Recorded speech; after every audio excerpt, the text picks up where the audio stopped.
এই নির্বাচন কতটুকু গ্রহণযোগ্য হবে হয়তো বা, বাট আমার কাছে এই নির্বাচনটাকে আমি ভালো নির্বাচন বলবো না। কারণ অনেক লোক আছে যারা ভোট কেন্দ্রে যাবে না, কারণ তারা তাদের পছন্দের প্রার্থীকে পাবে না সেখানে। মাসুদ কামাল, আপনি একটু বলবেন যে আমরা জানি বিএনপি থেকে কয়েকজন নেতাকে তারা চিঠি দিয়ে জানিয়েছে তৃণমূল পর্যায়ে সেই এলাকায় সহযোগিতা করার জন্য, কিন্তু আমরা দেখলাম যে তার মধ্যে একজন গণ অধিকার পরিষদের নুরু, তিনি তার এলাকায় গেছেন এবং যাওয়ার পরে তিনি একটি বিব্রতকর সিচুয়েশনের মুখোমুখি হয়েছেন। ঠিক বিব্রতকর বলা যায় না, বাধার মুখে পড়েছেন তিনি এক জায়গায় যাওয়ার পথে। আপনি বিষয়টাকে আসলে কিভাবে দেখছেন? দেখেন, রাজনীতি হলো গিয়ে জনগণের সঙ্গে সম্পর্কের ব্যাপার। এটা যদি আপনি উপরে থেকে চাপিয়ে দেন যে ওই যে আপনার কী বলে অ্যারেঞ্জ ম্যারেজের মতো, তুমি তাকে ভালোবাসো, এটা হয় না রে ভাই। আপনি নূরকে ওখানে যদি চাপাইয়ে দেন, তাহলে নূরের যদি ওখানে গ্রহণযোগ্যতা থাকে, নূর পাশ করে আসবে, নূরকে জনগণ গ্রহণ করবে। নূর সাহেবের কিছু জনগণ তো আছেই, তার তো কিছু মানে আপনার আছেই। এখন কি অলরেডি কি বিএনপি সিদ্ধান্ত নিছে যে আমরা ঐক্যবদ্ধভাবে রাজনীতি করব, অথবা আমরা রাজনীতি করব ঐক্যবদ্ধভাবে নির্বাচন করব? এটা কি সিদ্ধান্ত নিয়েছে বিএনপি? নেয়নি তো। তাহলে বিএনপি যখন বলে যে তোমরা ওকে সহায়তা করো, তাহলে ওকে বলুক না কেন তুমি আমার রাজনীতিতে আসো। ভাই, এখানে তো আপোষের কিছু নাই। ওকে যখন আমি সহযোগিতা করব ওই এলাকায়, তখন ওকে সহযোগিতা করবো বলে অর্থ হলো তুমি আর তোমার রাজনীতিটা করো না, তুমি ওর রাজনীতিটা করো।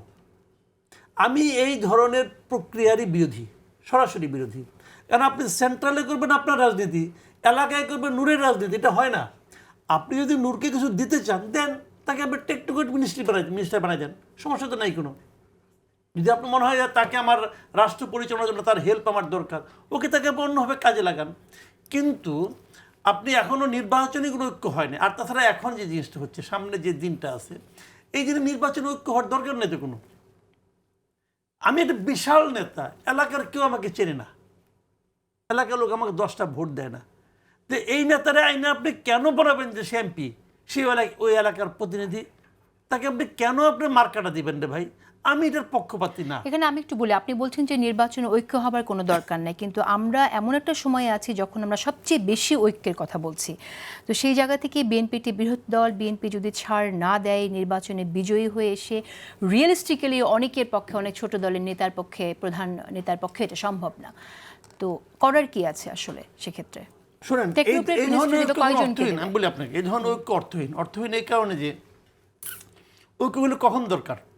যখন ধরেন একটা প্রতিদ্বন্দ্বী পার্টি আছে, আপনারও একটা পার্টি আছে, প্রতিদ্বন্দ্বী পার্টি, দুজনে মানে নেক টু নেক ফাইট হচ্ছে, তখন আপনার হয়তো মনে করেন 2%, 3% ভোটও আপনার জন্য ইম্পর্টেন্ট।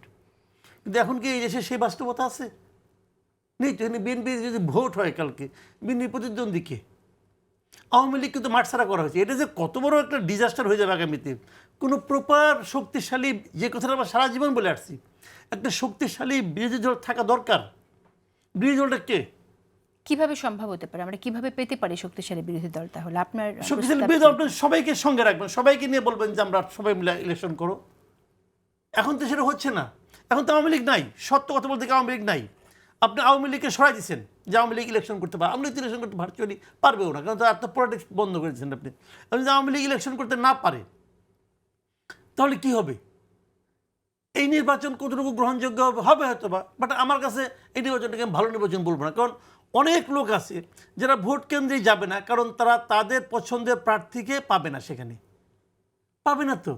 আরেকটা জিনিস আমি বলি, আপনি আওয়ামী লীগকে, এটা অবশ্য একটা অন্য বিতর্ক নতুন করে আজকে তৈরি করবো কিনা জানি না, বলি তবু আমি আওয়ামী লীগকে বাদ দেওয়া হচ্ছে কেন? যে আওয়ামী লীগ একটা সন্ত্রাসী রাজনৈতিক দল, আওয়ামী লীগের সহযোগী সংগঠনগুলি সন্ত্রাসী কর্মকাণ্ড করছে।